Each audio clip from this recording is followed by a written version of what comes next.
cordial bienvenida al ciclo de conferencias de la Semana de Derecho, del Seminario de Derecho Civil y Derecho de Familia.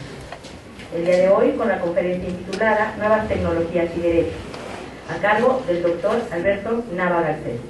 Nos acompañan en el presidium el licenciado Leonardo Aviña Esteves, secretario técnico de la Jefatura de Carrera de esta facultad. Para que un fuerte aplauso.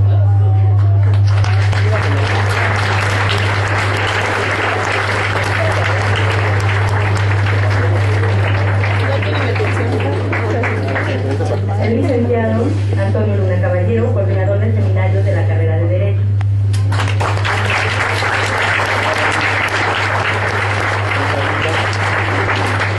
Mi servidora, la maestra Luisa Hernández Cabrera, titular del seminario de Derecho Civil y Derecho de Familia. Y por supuesto,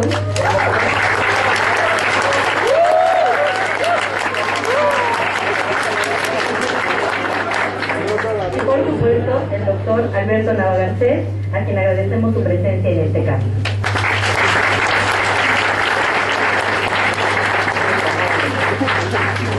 El doctor Nava Garcés es miembro del Sistema Nacional de Investigadores en el nivel 1.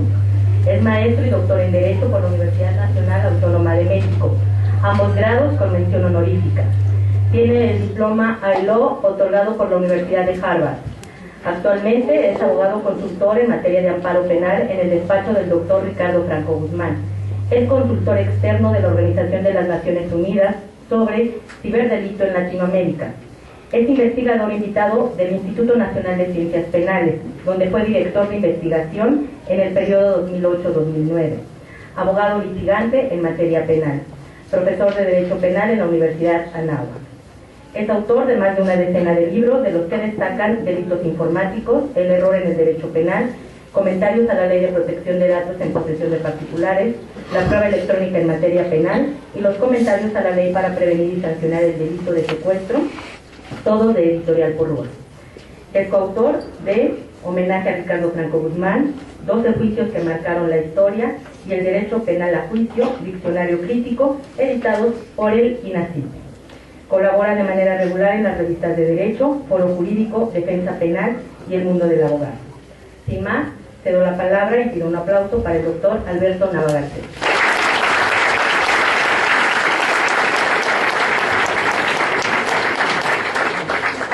Buenas tardes. Le agradezco mucho a las autoridades de la PES Acatlán, hablando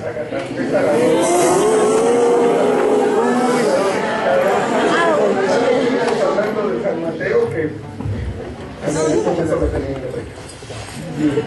y ahora van a saber precisamente por qué es la gratitud precisamente de la invitación. Justo precisamente en la PES Aragón, yo cuando todavía era ENEP, yo comencé a dar clases hace 22 años. Digo, como para que no se me acuerden del nombre, ¿verdad? Ni del rumbo. Bien, precisamente cuando yo tenía 20 años comencé a dar clases aquí en la ENEP Aragón. Así que le guardo un grato recuerdo, aunque a veces se me olvide el nombre, ¿sí? Y agradezco mucho la invitación precisamente para la Semana de Derecho y hablar de las nuevas tecnologías y el derecho. En particular, muchas veces me concentro en los temas de derecho penal, pero primero tenemos que hablar qué tanto ha influido las nuevas tecnologías, qué tanto se han metido en la vida cotidiana. Para empezar tendríamos que hablar que hay dos tipos de personas a las que van dirigidas las nuevas tecnologías: los migrantes digitales y los nativos digitales. ¿Por qué comienzo por los migrantes? Porque los migrantes digitales son una generación que no estaba acostumbrada a tantos adelantos tecnológicos. Una generación como la mía que saltó de la máquina de escribir mecánica a la computadora, que en mi tiempo, pues obviamente tendríamos que aclarar, no había telefonía celular. Los nativos digitales, precisamente, su condición es que todas estas nuevas tecnologías ya llegaron con ustedes y ya las conocen. Un nativo digital no necesita abrir un instructivo para entender estos nuevos artilugios. En cambio, el migrante digital lo distinguimos precisamente porque es el que saca el manual, se pone a leerlo de principio a fin y sigue sin entender cómo funcionan los aparatos. En este caso, precisamente para que vean cómo los tiempos cambian, pues el teléfono celular era realmente un invento que sonaba más a ciencia ficción. No lo tenía ni el 007 para empezar, lo tenía el santo. Entonces, yo creo que las nuevas generaciones ya no saben ni siquiera quién es el santo, ¿no? Pero el 007 copió la idea y después lo tuvo. A mí me tocó precisamente, dentro de mi capacidad de asombro, recordar el primer día en que, entrando a un examen, por cierto, de Derecho Penal, el maestro abre su portafolio y saca un ladrillote y se pone a hablar. Era verdaderamente algo inusitado. O el maestro se había vuelto loco o realmente la ciencia ficción nos había alcanzado. Era un Yusacel de esos grandotes y pues ahí comenzaba precisamente la curiosidad por estas nuevas tecnologías. ¿Qué tanto se han adentrado en nuestras vidas? ¿Qué tanto nos han cambiado? Bien, pues ahí tienen precisamente que hace un siglo México todavía se podía instalar o podía competir con el tipo de tecnologías que se hacían. Actualmente esa brecha tecnológica se ha ido ampliando cada vez más y más. Esto es, por ejemplo, una antiguaya para ustedes, pero es precisamente la forma en que comenzó la telefonía celular. A bordo del vehículo había ese equipo que pesaba aproximadamente unos 9 kilos, así que imagínense cargar un celular de 9 kilos y que pues obviamente no había mucha ni muy buena señal, como ahora ustedes ya disfrutan de una señal nítida en todo momento. Bueno, en este caso, pues el único que traía un teléfono como estos era Jacobo Zabludowski en 1985, y mientras narraba los sismos, precisamente, o los efectos de los sismos, pues traía este equipo a bordo de su vehículo. Este tipo de tecnologías parecen muy simples, pero poco a poco van haciendo una diferenciación entre muchos sectores, entre muchas personas, y tenemos que comenzar a conocer cuáles pudieran ser los riesgos. Los usuarios de telefonía celular, pues ahí hay una ligera estampa de cómo se ven unos a otros, los que usan Android, los que usan Apple, los que usan otro tipo de tecnologías. Pues digo, la competencia hace que todos se vean de manera distinta entre sí. Bien, como les comentaba, ¿hasta dónde llegan las tecnologías? ¿Qué tan serias pueden ser? Bueno, las tecnologías invaden hasta lo que comemos. ¿En qué sentido? En que también dentro de los alimentos ya empieza a existir mucho de las nuevas tecnologías que no tienen nada que ver con la cuestión electrónica, sino con la cuestión genómica. A principios de la década pasada, y no estamos hablando del siglo pasado, sino ya de una década que ha transcurrido en este siglo, a principios de la década pasada, los chinos patentaron el genoma del arroz. ¿Qué podía transformar o qué podía cambiar eso? Bien, visto a largo plazo, la idea es que aquella persona que siembre esa clase de arroz genere una regalía, porque está patentado. Con ese temor, pues obviamente, y con ese fantasma de que los chinos pudieran patentar el maíz, México puso un pequeño señuelo a los chinos. Les informamos que si quieren patentar el maíz mexicano, no hay una sola clase de maíz, hay 21 clases. Se las dejaron de tarea a los chinos. Mientras tanto, los mexicanos tenían que hacer la patente del maíz. ¿Cómo? Descubriendo su genoma.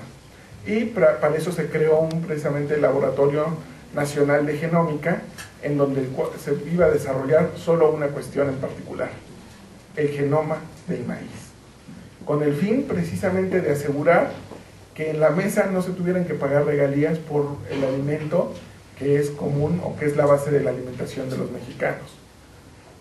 Después de eso, pues hubo un concurso muy grande en el mundo sobre las patentes, por ejemplo, de la papa, del trigo, del frijol. México está tratando de pelear o de alcanzar el genoma del frijol y del chile, para que finalmente las bases de la alimentación en México esté protegida y no haya que pagar en un futuro una patente.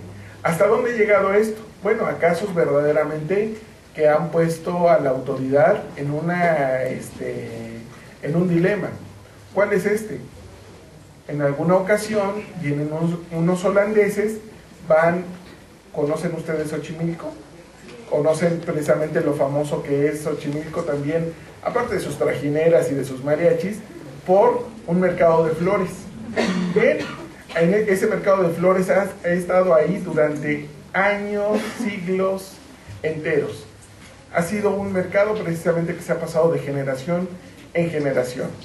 Pues estos holandeses lo que encontraron fue una rosa en particular, la cual desarrollaron en Holanda, la patentaron, y un día llegaron precisamente los holandeses a querer cobrar la patente de esa flor.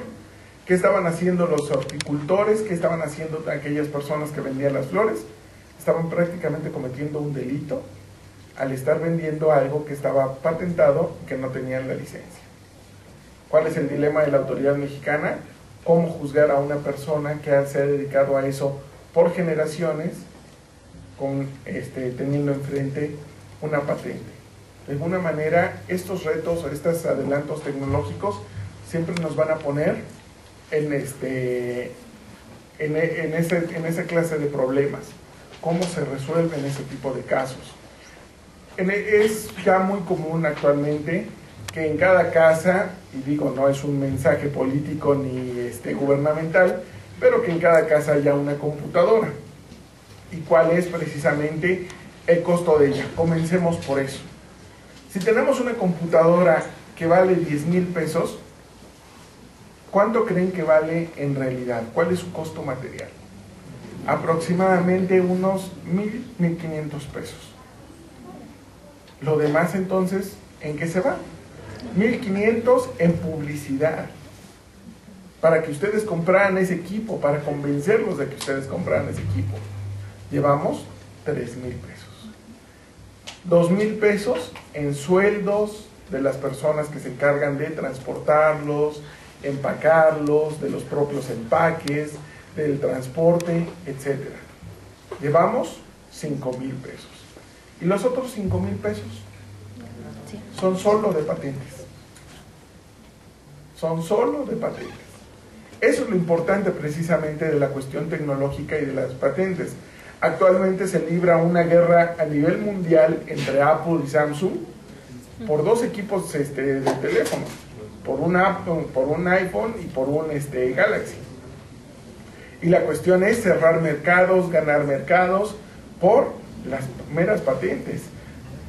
En México tenemos precisamente el gran problema tecnológico de que hace poco nuestra máxima casa de estudios, la UNAM, sacó un informe en el cual, pues en 20 años, había registrado 800 patentes.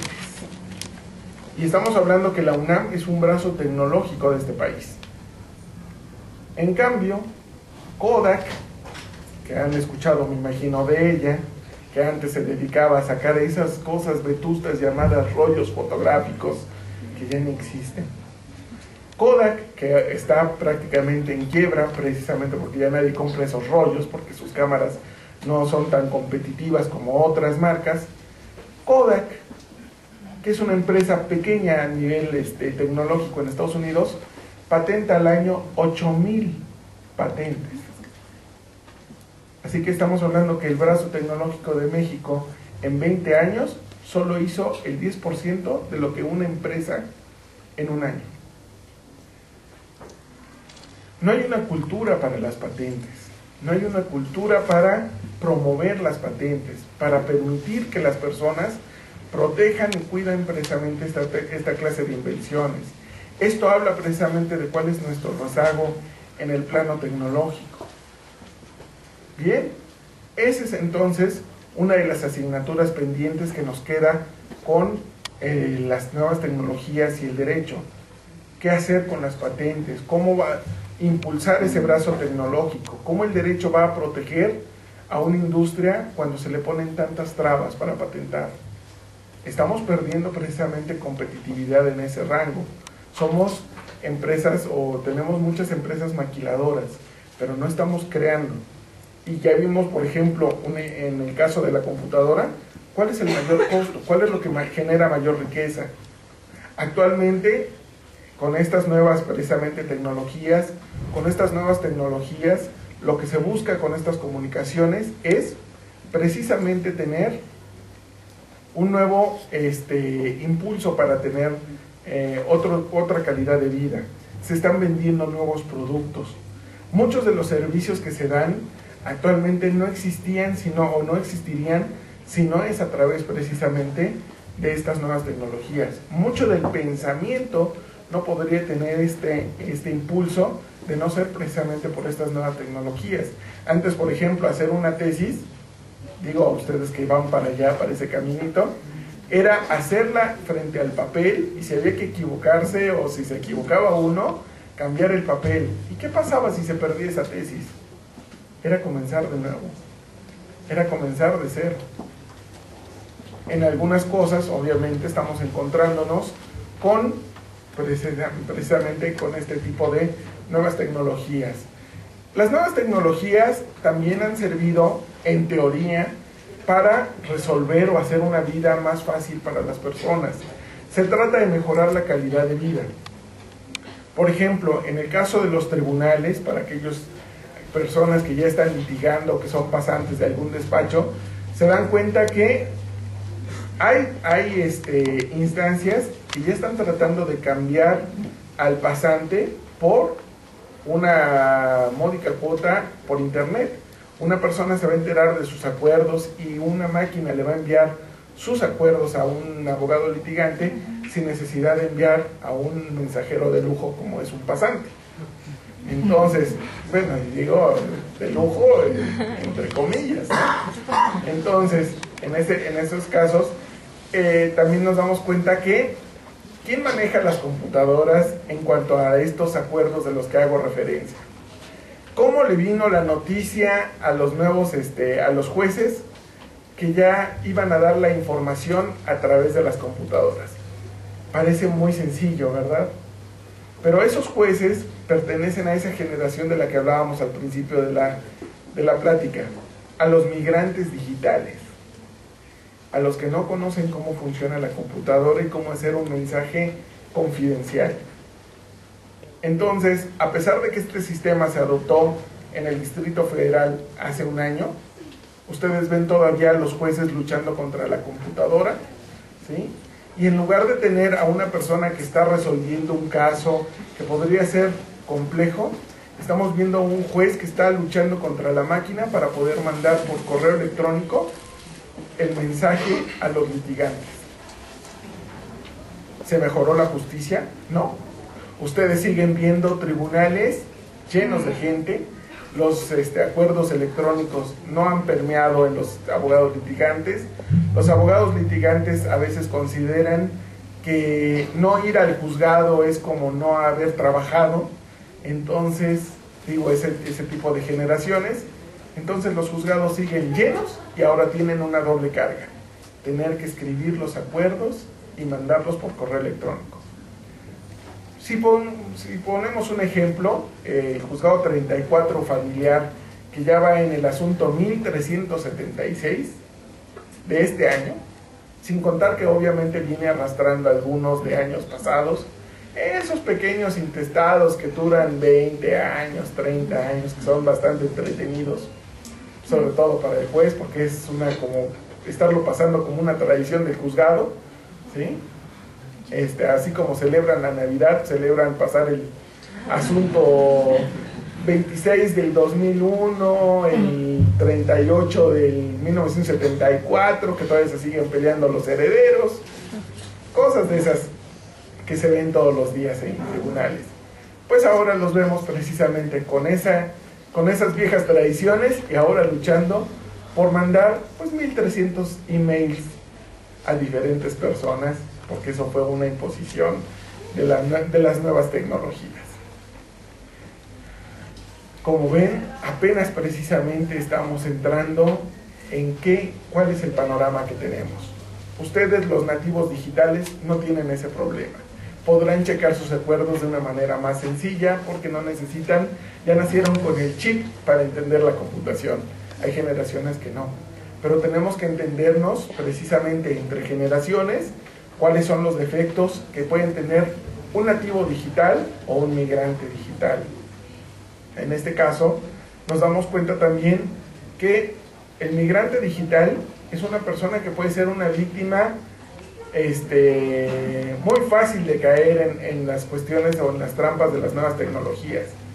¿Por qué? Porque no sabe hasta dónde llegan precisamente el alcance de la computadora.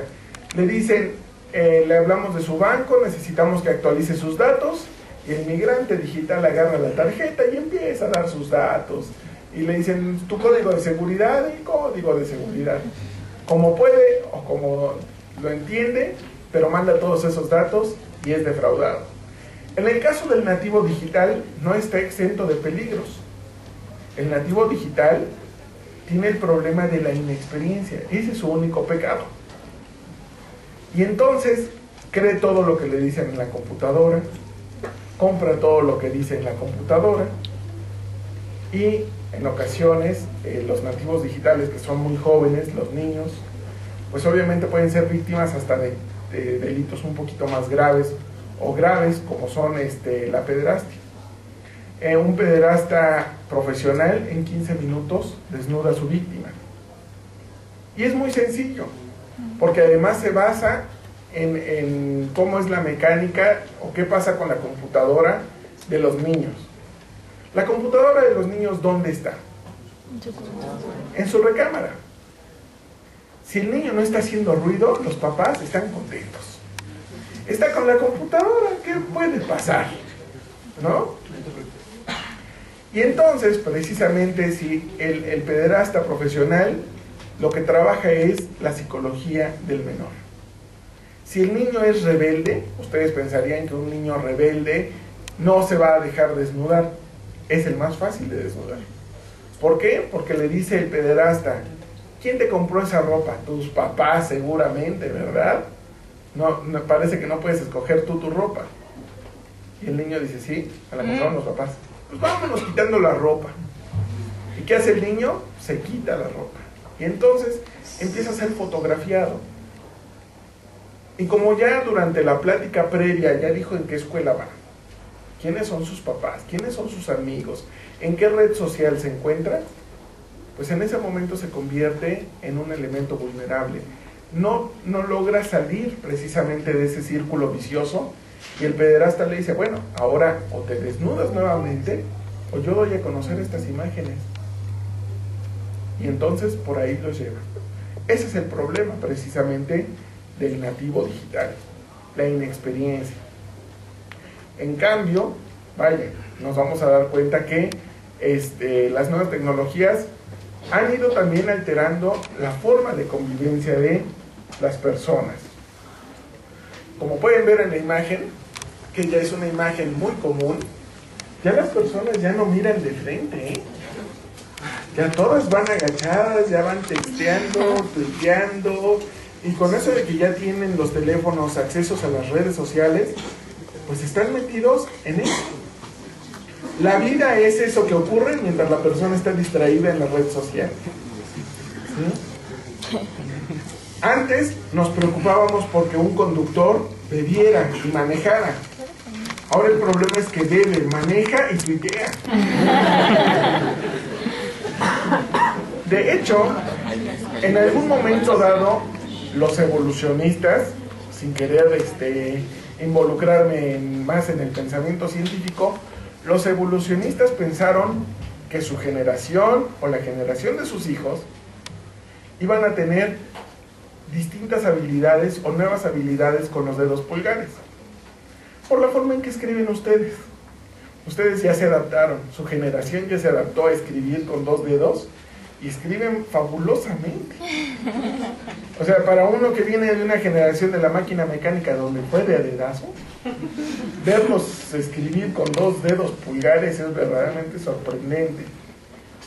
¿Pero qué creen? Esa evolución terminó. Terminó precisamente porque aparecieron las pantallas touch. Y entonces detuvo ese crecimiento. Esta es la forma de relacionarnos actualmente. O sea, podemos ir a una reunión, a una fiesta y los tres están texteando. Ya no se ven a las caras. Es más, a lo mejor no sabemos si están chateando entre ellos. Pero esto es precisamente parte de... ¿Se acuerdan ustedes de cómo, para los que crean que descendemos del mono, cómo fuimos creciendo hasta volvernos estiraditos? Bueno, pues ya vamos en el sentido contrario porque ya texteamos todo el tiempo. A estos jóvenes que no es nada, no estamos armando nada de material, es totalmente espontáneo, les dijimos, foto, miren, para la foto sí levantamos la cara de ustedes. Es precisamente cómo nos ha ido cómo nos ha ido afectando en las relaciones interpersonales, y de ahí precisamente tendrá sus consecuencias para el derecho. ¿Saben a quién se le atribuye ya una causal de divorcio en Estados Unidos? A Facebook. Afortunadamente en el Distrito Federal ya se volvieron o ya aparecieron los divorcios incausados, pero Facebook sería ya la causal 19 o la 20. ¿Por qué? Porque la gente se desarrolla de una manera distinta en la red que como está que con la pareja. Es más, los noviazgos se revientan o truenan por las propias redes sociales. Eso es parte precisamente de estas nuevas tecnologías. Hoy hablaba precisamente con dos alumnos a los que quiero muchísimo, en donde la alumna no se refiere a él por su nombre en la red, sino le dice: tú, el amor de mi vida, si no me das un abrazo no me voy a dormir. Y yo le dije, me daban ganas de contestarle, ¿y qué hacemos con Paco? ¿No? Que es su novio. Porque precisamente las redes sociales, entre broma y broma, pueden precisamente desatar guerras fabulosas. Esto es precisamente ya para ustedes una antigualla de lo que es la comunicación. Esto es precisamente un elemento para los nostálgicos, ¿sí? Para los que escribíamos en la máquina de escribir, aunque no lo crean, ya hay un adaptador para el iPad con teclado antiguo. Para los que quieren estar entre migrante digital y nativo digital. Si alguna vez han leído una novela de Carlos Fuentes, les comentará que no escribía jamás en computadora, escribía en una máquina mecánica y con un solo dedo. De hecho, cuando fue su homenaje de 80 años, el homenaje aparece con un dedo sobre una tecla. Es precisamente por la forma en que él escribía. Bien, estas nuevas tecnologías, ¿qué más han cambiado? Pues obviamente la manera de interrelacionarnos, que tiene que ver mucho con el derecho que nos va a regir. Hay que saber, además, a qué red pertenecen. No hay que equivocarse. Una persona, por ejemplo, de mi edad, ya pasados los 30, metiéndose en una red hi-fi, está equivocado, está en un sitio totalmente equivocado. Es como si uno quiere irse a tomar la copa a un kinder. Está como que para ir a socializar con los niños, ¿no? Hay que entender precisamente en qué grupos están. La diferencia, por ejemplo, entre los nativos digitales y los migrantes también se da en las redes. ¿A quién da de alta el migrante digital? A las personas que conoce físicamente. Y hace grupos de acuerdo a los intereses de trabajo o de vida que ya tiene. En cambio, el nativo digital puede presumir de 1000 amigos, 2000 amigos, nunca los ha visto, pero puede dar de alta hasta el tope que le dé Facebook. Claro, el día que se muere su perro, todo el mundo le pone me gusta, pero nadie se aparece al funeral. Esa es precisamente la forma en que ha cambiado precisamente la red a las personas. Así comenzamos con ese tipo de máquinas. De hecho, uno de los grandes problemas del derecho, y en particular que tiene que ver con el adelanto de la tecnología, es que muchas veces se piensa en las viejas tecnologías cuando se hace derecho. En particular, en mi materia, en el derecho penal, nos hemos equivocado mucho cuando hablamos de cómo inspeccionar, por ejemplo, un teléfono celular. Hubo una guía de PGR que era divertidísima. De hecho, si la consiguen, se van a atacar de la risa. El único problema es que es el mundo real. ¿Cuál era el problema? Que para indagar precisamente cómo o quién había hecho una llamada, qué registros tenía en su teléfono, tenía que seguir dos instrucciones básicas. La primera, si el teléfono está prendido, no lo apague. Si el teléfono está apagado, no lo prenda. Vamos a pensar que el teléfono está encendido. La siguiente instrucción era: registre el número de serie. ¿Y dónde está el número de serie?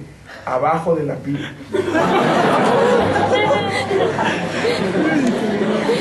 Entonces, si estaba prendido, lo apago, no lo apago. Ese tipo de instrucciones había, precisamente porque muchas veces se daban o se creaban estos manuales de cadena de custodia sin tener el aparato en sí. Ahora, con las nuevas tecnologías, piensen en eso.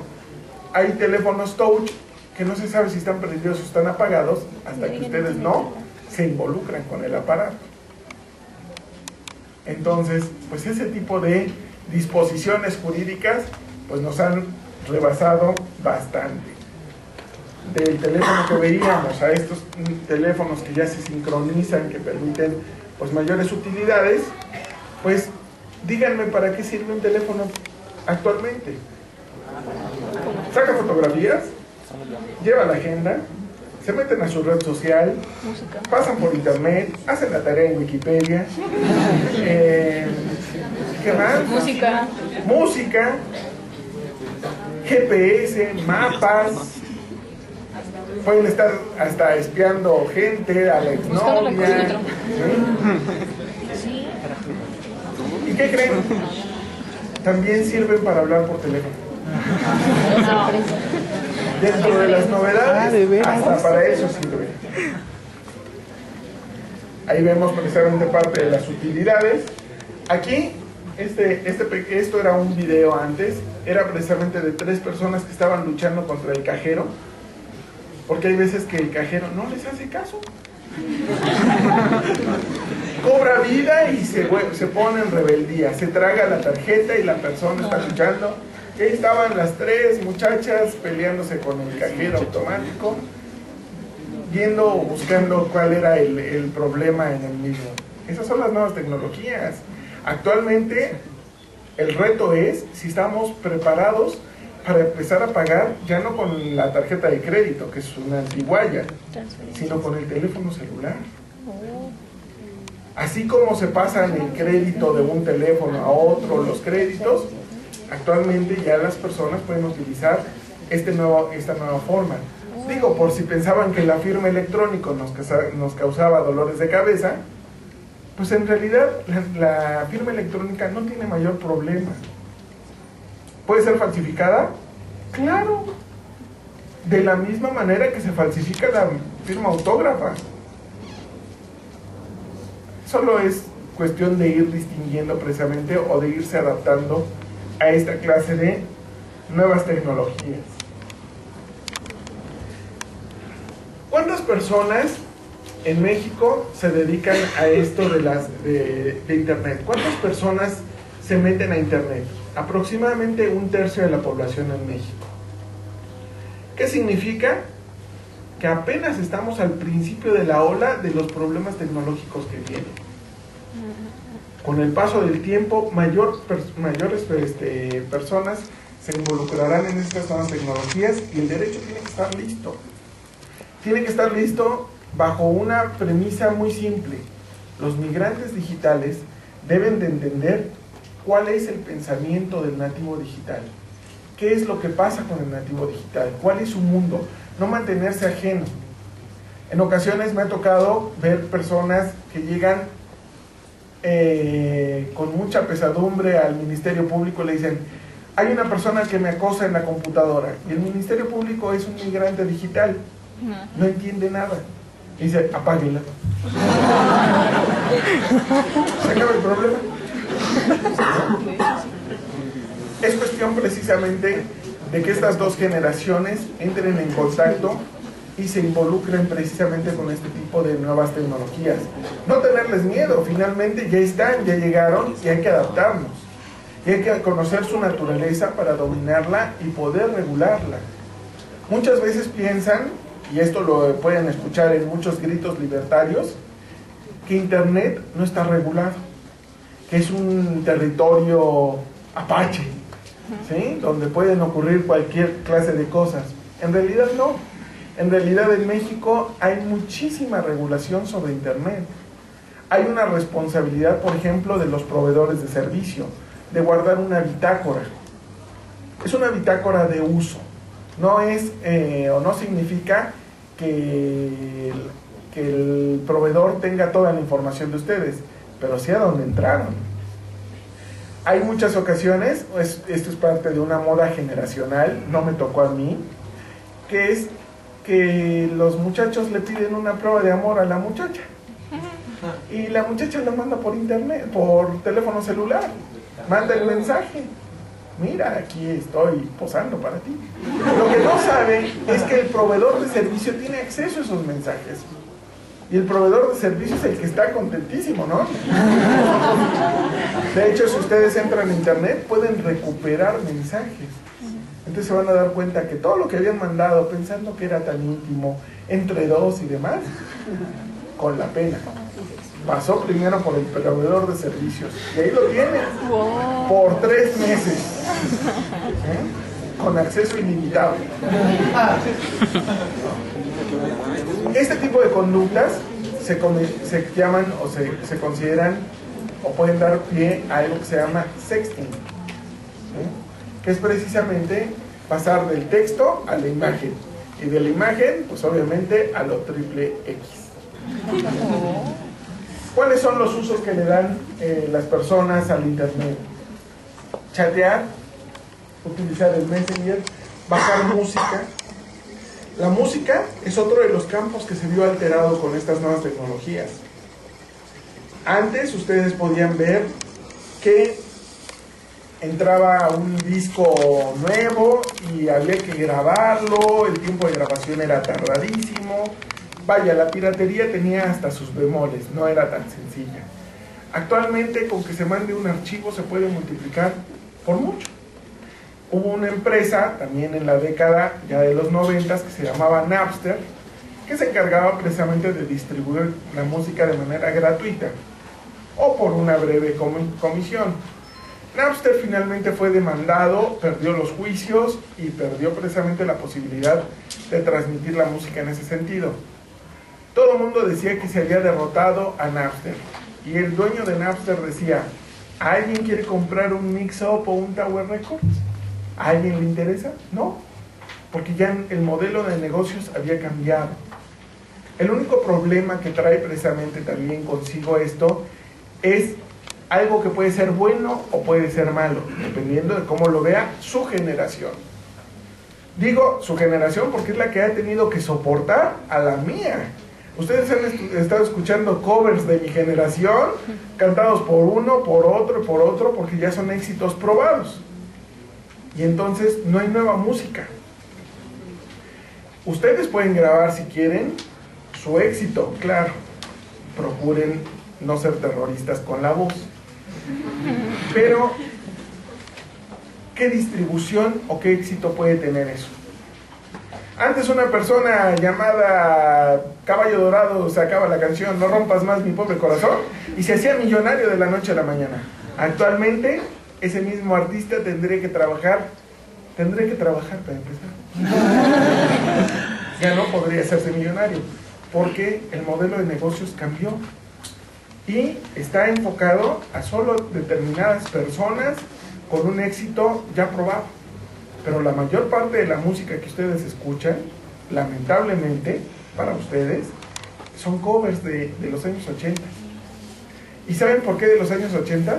Porque la generación que tenemos un poquito más de 30 en adelante, que nos llaman adultos contemporáneos, somos los que compramos como migrantes digitales la música en disco. Esto se ha tratado de regular y se ha tratado de frenar, pero finalmente es una situación que no va a cambiar. No se va a poder meter una denuncia, por ejemplo, contra un 93% que usa o que baja música. No se puede criminalizar. En España llegaron a una solución, se llama la ley del canon, pero fue una solución efímera. ¿Cuál es esa solución? ¿Ustedes pagarían 50 centavos más por un disco en limpio? 50 centavos. Si el disco vale 10, que cueste 10.50, con la posibilidad de que pueden grabar cualquier clase de música,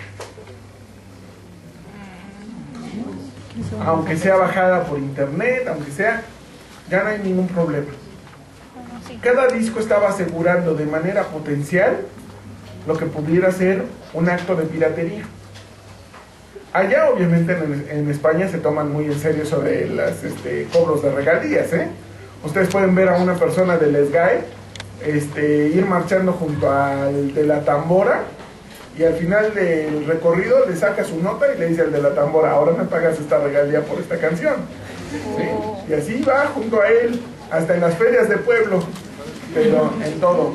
Y si la persona se va a casar, hay una persona del SGAE y le dice: oye, ¿y por qué no bailan en la primera pieza la canción del Titanic? Tan bonita pieza, ¿no? Y la persona dice: sí, me quiero casar. Además es muy original bailar la del Titanic. Bueno, paga su cuota, ¿sí? Pues esta famosa ley del canon en España no duró mucho. Y es que una vez llegaron precisamente a cobrar las regalías de los discos en una papelería. Le preguntaron: ¿cuántos discos limpios has vendido? Ah, pues aproximadamente 1000. Ah, me debes tanto. Digo: no, yo no te voy a pagar por algo que potencialmente no sé ni para qué lo van a usar, que no necesariamente va a ser piratería. Y obviamente bajo esa posibilidad potencial no prosperó. Entonces, finalmente, en la materia de propiedad intelectual, de nuevas tecnologías, pues ha incidido en nuestras relaciones sociales, en nuestra forma de conducirnos, en la firma electrónica, obviamente en la propiedad intelectual, en el mundo de los negocios y en todo precisamente lo que nos rodea. El reto del derecho y el consejo es tomar la tecnología como venga, afrontarla, conocerla y obviamente dar una respuesta adecuada a su tiempo. Es un reto fabuloso, pero la tecnología yo creo que lo vale. Buenas tardes.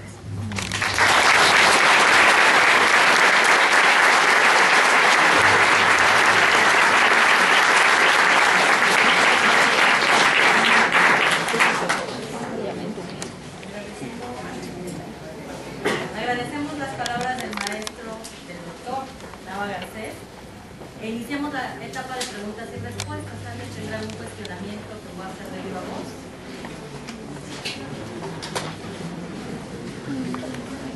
Pregúntale.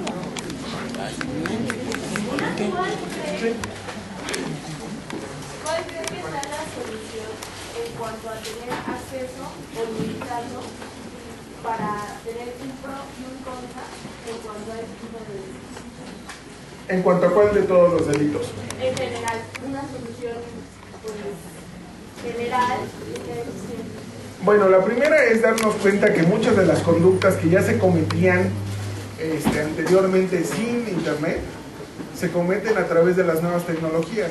De alguna manera la nueva tecnología se convirtió en un mero medio comisivo, y en tal caso sancionas por el delito común y agregas precisamente en la medida de seguridad con respecto al medio comisivo. Una persona, por ejemplo, que es la tercera vez que atropella a alguien, ese no fue yo, atropella a alguien con el vehículo, ¿qué es lo que harías? Aparte de sancionarlo, le quitas la licencia. Si una persona sabes que es potencialmente peligrosa por la computadora, ¿qué le quitas? El juguetito, ¿sí? El acceso a internet. Por ejemplo, en Europa, países como Italia, para poder acceder a internet, se necesita tener una credencial. No la puedes sacar en cualquier café internet, pero ya una vez que te registraste ya puedes navegar en cualquier café internet. Sin esa tarjetita no hay acceso. En Alemania han visto las Wi-Fi abiertas donde la persona está robándose la señal. Bueno, en Alemania es un delito tener la Wi-Fi abierta. Es una infracción. Entonces, ¿cree que la solución sería limitarlo? El primer paso es considerar que se trata de un meramente homicidio. Y ya después nos tendríamos que ir a los problemas específicos, por ejemplo, de pérdida de información, que cuando alguien te causa pérdida de información es uno de los problemas que más dolores de cabeza da en materia probatoria. Bueno, sabemos que hay una policía cibernética. ¿Cree que también podría ser la solución de crear un ministerio público cibernético? Bueno, la policía cibernética le da todos los elementos al Ministerio Público. De hecho, la policía cibernética también deben de considerarlos, ¿eh? Han tenido, desde su creación, muchísimos problemas a nivel organización. Se pueden imaginar a un policía que buscando pornografía infantil, que es la que se considera como delito, se la pasa al principio. Yo creo que cuando están jóvenes y les dicen, vas a ver pornografía todo el día, están contentísimos. Pero cuando ya llevan un año, 5 días a la semana, 8 horas diarias viendo lo mismo, pues termina afectada la persona, ¿sí? Y hay que mandarlo al psicólogo. Ya está acostumbrada a las escenas fuertes. Yo creo que saltan de la policía cibernética al cine porno, ¿no? El chiste precisamente del Ministerio Público, y se ha hecho, por ejemplo, a mí me ha tocado capacitar a los ministerios públicos federales en función ministerial, precisamente respecto al involucramiento que deben de tener con las nuevas tecnologías. Son resistentes, aunque no lo crean, hasta darse de alta en una red social, para que vean de alguna manera qué distancia hay todavía entre las redes sociales que ustedes conocen y pues las personas con las que operan el derecho. Una de sus tareas es darse de alta en Twitter y resistir la andanada de críticas que les pueden llover si dicen alguna cosa como Acatlán.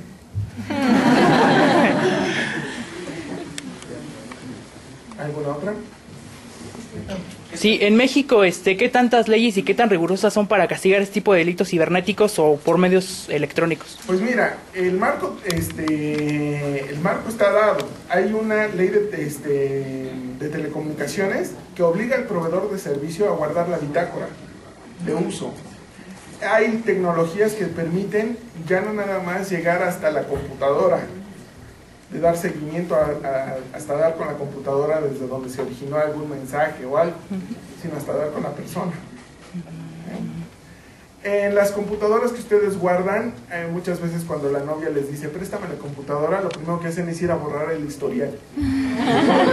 Sí, ahorita te la presto, ¿no? Y están borrando todo lo que se pueda de evidencia. Bueno, el disco duro todavía guarda sus secretos precisamente para ese tipo de investigaciones, ¿sí?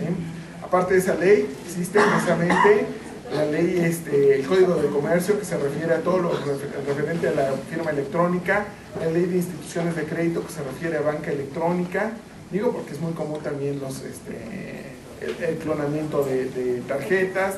Vaya, así como están llegando grandes bondades con las nuevas tecnologías, viene aparejado con sus riesgos. Toda generación tiene que enfrentar sus propios riesgos, ¿no? Nosotros como abogados de la nueva generación que estaba hablando, somos nativos de esta tecnología, ¿cómo es la manera en que nos debemos de preparar para solucionar, digamos, en un futuro algunos de estos problemas cibernéticos o delitos que nos puedan El nativo digital, el único problema, ya se los había dicho antes, es su inexperiencia. Pues eso se cura con los años, no se preocupe, ¿sí? En ese sentido, ya llevan una ventaja. El problema es que actualmente, al día de hoy, los operadores del derecho son migrantes digitales. y no entienden tanto, como el caso que les comentaba de aquella persona que dice apague la computadora y ya se acabó su perseguidor, ¿no? ¿Alguna otra?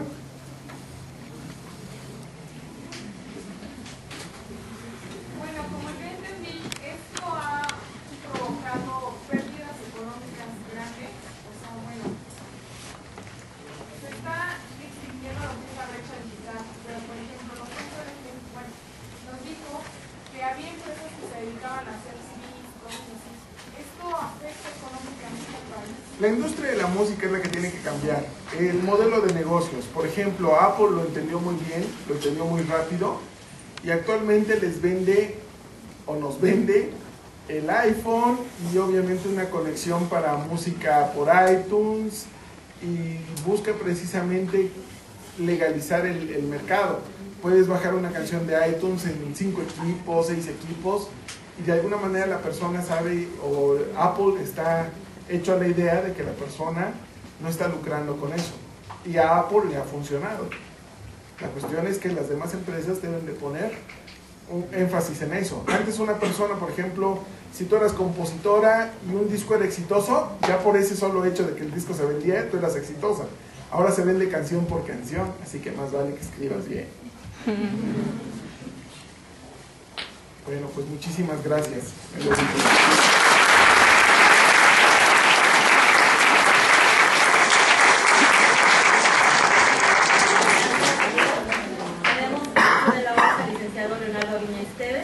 Secretario técnico de la jefatura de la carrera de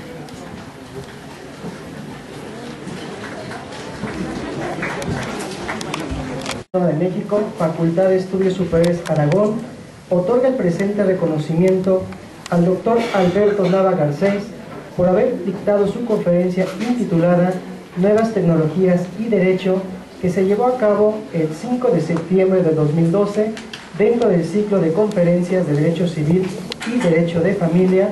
Por mi raza hablará el Espíritu. Muchas felicidades.